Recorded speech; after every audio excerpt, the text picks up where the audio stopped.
Hello, friends, and welcome back to Happy Heart Gardens. So, I am outside still in Pennsylvania. This is why I'm using my little microphone because the truck traffic is craziness here. But, anyways, yes, you know me as Happy Heart Gardens because, as you know, I have a garden here in Pennsylvania, right here on my family farm at my parents'. And then, of course, I have my main garden in South Alabama where I mostly live.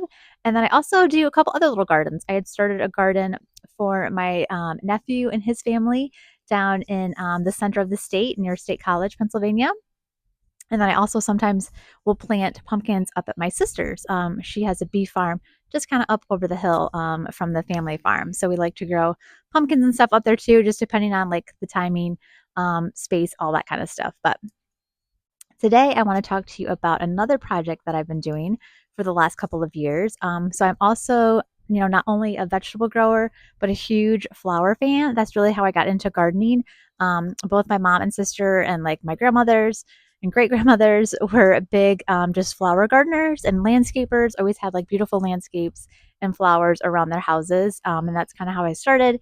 And then when I got early 20s, I started vegetable gardening. But anyways, up here we have a wildflower field slash meadow. I go back and forth about what I'm calling it. So let me go across the street and show you what I got going on.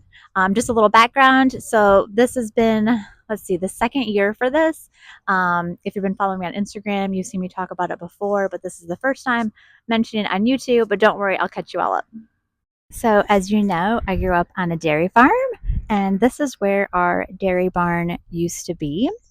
So it was where my grandfather and my father, and even some people before my grandfather, had milked cows. We believe the original part was from the 1890s. We're not sure, just based on what some of the beams had looked like, and some people had told us. So this is where it stood. There in the back was one of the old silos. We had two more silos here in the front, and then down there was a feeder where we fed different cows and all that. But anyways, we had a bad storm 2 years ago on April Fool's Day, and part of the barn got blown down. So unfortunately, we had to take the rest of it down. So my parents had already stopped milking about 10 years ago. So there was no like loss of animals or anything like that. Luckily, no one was hurt. We're very thankful for that. And the barn was kind of in rough shape. I will post a picture, but of course, very sentimental. So it was a really hard thing to have to take it down. But in its place, I decided to plant this wildflower field slash meadow.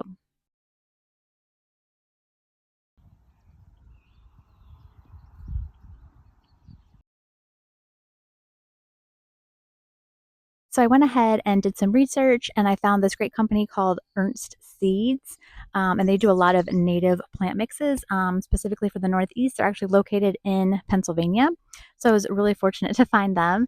And I got a deer-resistant meadow blend, I believe it was called. I can look up specifics and put them down below. But I wanted something that was, a mix of grasses and also lots of flowers. Doing pure flowers is very expensive if you're talking about buying things by the pound. We roughly estimate there's probably 3 to 5 acres here that we did, and I think I did about 8 pounds of seed total. So not a cheap venture, but still super fun. So this is our second year of growth, and you can see things are really starting to come in. It's kind of hard to tell looking at it just all like this, but I'm going to dive in here and show you some of the specific things. So, and the one thing that I really wanted to do was have a place for pollinators, bees, butterflies. I've done a lot of milkweed. I'm not seeing that yet, but hopefully that will show up. And I may just do some different plugs of milkweed. I don't know. Or, transplant starts. I haven't decided yet, but I'd love to get some milkweed going down. There's kind of like a ridge over here. So I'd love to get some milkweed started down in there. Up at this top part is kind of more where the flowers are.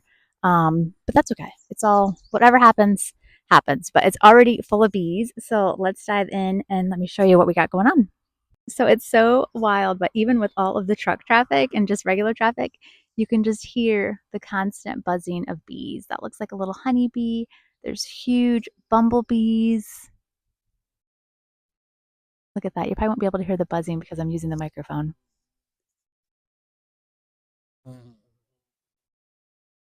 It's just so fun. I absolutely love it. But yeah, so this is it was a native, like I said, native flowers and grasses. mix to Pennsylvania. And the grasses are good because that kind of helps keep the flowers upright and helps them to grow taller. But of course, we also just, I mean, you're going to get things that come, oh, look, there's a butterfly. I hope you can see it. Oh, I can't tell what kind it is. It's too far away. Oh my gosh, exciting. Totally not planned. But yeah, so what happened was they took the barn down. They just kind of like scraped the ground, and then my sister came in with the drill and put the seed in, and then went over it with a cultipacker. So I'm sure, you know, we still have obviously non-native things, some weeds, stuff like that. We fought velvet leaf the first year. We came in and just hand cut a ton of that, my mom and I. And then last year, my mom really fought thistles. She came in and cut down tons of thistles. So we'll just see. I mean, every year it's just going to keep changing and growing, and we'll just adjust as necessary. Now, last year my sister had mowed it once before the flowers started, but that didn't happen this year. But I'm happy with the results. So I just want to show you real quick. If you can see that tall thing in the middle, the brown stalk, that's a mullein. I actually had like two, didn't plant them. Hope they come back on their own. This stuff here is orchard grass. And then there's also some Timothy mixed in. Of course, tons of clovers. That's the white stuff that the bees absolutely just go crazy for. This yellow stuff is bird's foot trefoil. That always makes me think of my dad because he liked that. Of course, clover and bird's foot for the cows, the hay. And then we have Lanceleaf Coreopsis. They're all facing the sun right now.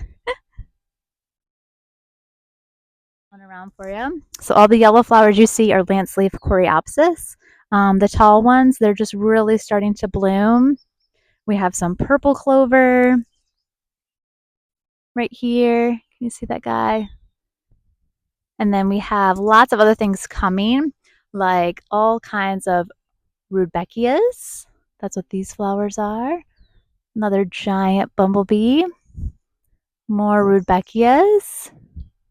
Let's see what else we can find. Different vetches. So there's a purple vetch. There's also a lentil vetch. Down here we have, let me see. This is going to be wild bergamot or bee balm. If you look down there, you can see there's quite a bit of that coming up, which should be lovely with the yellow and the purple. What else do we have? We have some coneflower. I just saw one somewhere, and now I can't find it again. I'll find it. Hold on. So yeah, so there was coneflower in the mix. There is also daisies down here. There's a bunch more daisies down here. I'm really just loving all of this clover and bird's foot because I know that it would make my dad so happy. And my dad's no longer with us, unfortunately. So I hope he likes this. Although he'd probably be happier with the cow barn because he loved to farm. But here you can see the daisies. Here's some daisies. Trying not to step on too much clover. I actually don't like really coming in here because I don't want to step on flowers. We have some goldenrod, which I love, and pollinators love it as well. But here we have like a little purple coneflower coming. Again, oh, look at that giant bumblebee. Oh my gosh, I'm telling you, this is just so exciting. More daisies. So yeah, so I will post updates about this, but it goes pretty far through there. Okay, so I could just keep going because I am just in love with this, and I just love how it keeps changing every year. So when you're doing native plantings like this, working with native perennial plants, it takes a while to get things established and to get them growing, especially growing from seed. So I'm not expecting a lot until we get into like year 3, 4, 5. The flowers take a while to get established. Some of them need cold stratification. Like it just takes a while, but I have faith that we're going to get there, and it's going to just be even more flowers than what it is now. But like I said, I really just wanted to create a place, something pretty that my mom can look at, that we no longer have the barn. Of course, people driving by can look at, hopefully inspire some people to plant some of their own flowers for pollinators, make a spot for pollinators, but also a place for like bunnies and hopefully quail. Deer are already everywhere, so that's not a problem, but just creating a safe habitat for all those little things. There's birds sometimes. They like to sit on the mullein sticks, so that's fun to watch too.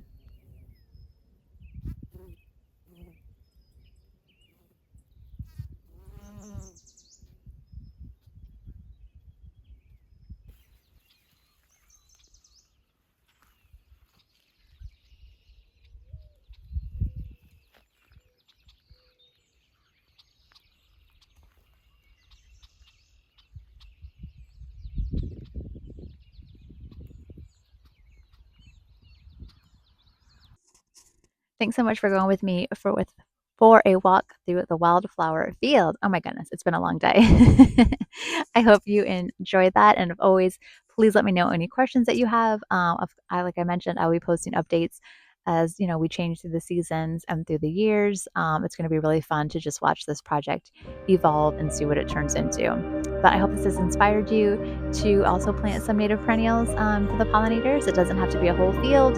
It can just be a little small spot in your yard, or even just a pot on your front porch. Every little bit helps, and those pollinators are so smart. Trust me, they will find it. But I hope you guys are having a great day, and we'll talk soon. Happy growing, friends.